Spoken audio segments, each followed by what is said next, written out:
Labas, aš esu Neringa ir padedu žmonėms laisviau kalbėti angliškai. Jeigu jūs kartais išlipate iš savo komforto zonos ir prabylate angliškai, ko gero jums pažįstama tokia situacija. Pasakote kokį nors žodį ar mintį angliškai ir staiga galvoje mintis, o ne, ką aš pasakiau, tai skambėjo daug geriau mano galvoje.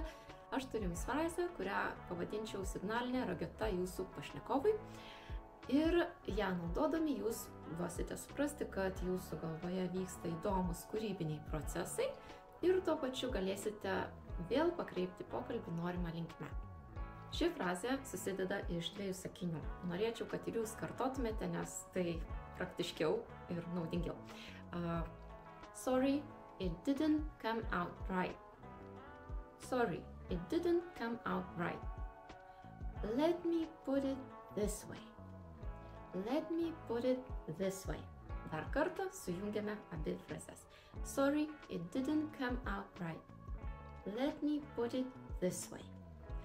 Turėdami šią frazę savo smegenų kišenėje greitai pasiekiamoje vietoje, jūs jausitės daug drąsiau. Kiekvieną kartą, kai norėsite grąžinti pokalbį jums norimą linkme ir išreikšti mintį kitaip, nedvejokite ir pasinaudokite ją.